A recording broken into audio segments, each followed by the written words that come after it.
Have you ever noticed how your mind just doesn't stop? Even when everything around you is quiet, your thoughts are not. One thought becomes two, two become 10. And before you even realize it, you are trapped in a loop. Thinking, overthinking, and then overthinking your overthinking. What if this goes wrong? What if I made the wrong decision? What if something bad happens? And the more you think, the worse it gets. Your chest feels heavy. Your mind feels crowded. And no matter how much you think, you don't find clarity, only more confusion. Krishna spoke about this thousands of years ago, and what he revealed explains exactly why your mind refuses to stay still. It happens in your life every single day, late at night, when the world is finally quiet, but your mind is not. You replay conversations again and again, thinking about what you should have said, what you could have done differently, what might happen next. One thought becomes another, and another, until it doesn't stop. Until you are no longer thinking clearly. You are trapped inside your own mind. And the harder you try to think your way out, the deeper in you go. Does that sound familiar? That is overthinking, and it feels like control, but it isn't. And Krishna explains something very powerful about this. He says, the restless mind is difficult to control. But he doesn't stop there. He tells us exactly why. Your mind overthinks because it is searching for certainty in a world that is fundamentally uncertain. Think about that. Every time you overthink, you are trying to predict the future. You are trying to control something that has not even happened yet.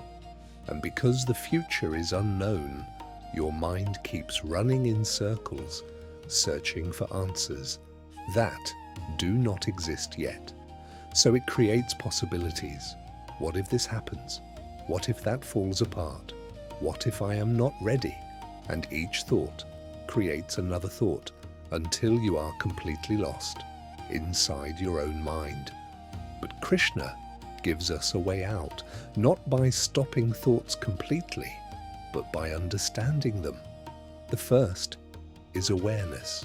Most people don't even realize they are overthinking. They believe they are solving a problem, when in reality, they are feeding their own anxiety. The moment you catch yourself and say, I am overthinking right now, something shifts. You begin to see your thoughts instead of being swallowed by them. And that simple act of seeing reduces their power immediately. The second is returning to action. Overthinking grows strongest when you stay stuck in your head and don't act. When you keep thinking but do not move, your mind fills the silence with more thoughts, more fears, more possibilities. Krishna teaches, act.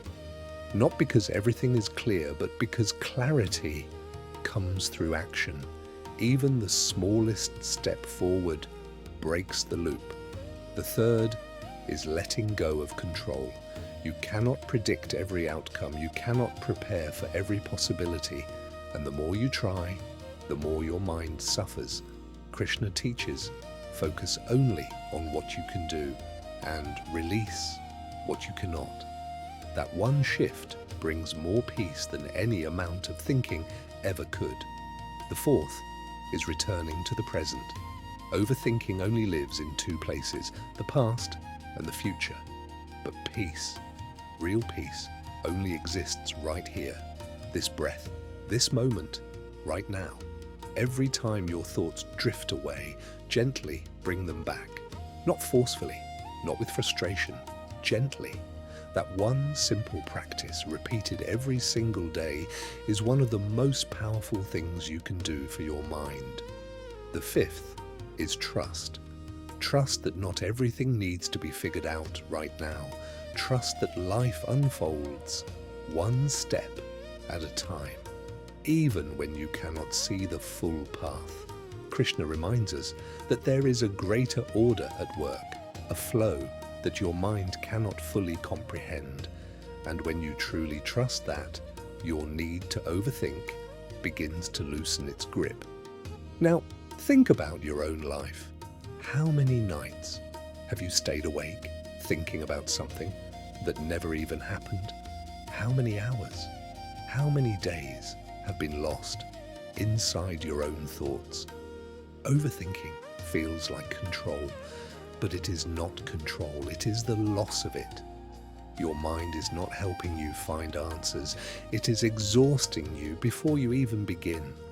But the moment you see this clearly, you stop feeding it, and slowly, the noise begins to quiet, the thoughts begin to slow, and for the first time in a long time, there is space, stillness, clarity. Maybe that is what you needed to hear today. You don't need to think more, you need to step out of the loop. If this resonated with you, share it with someone who needs it today. And if you want to go deeper into Krishna's wisdom, subscribe and stay connected. I will see you in the next one. Hari Om.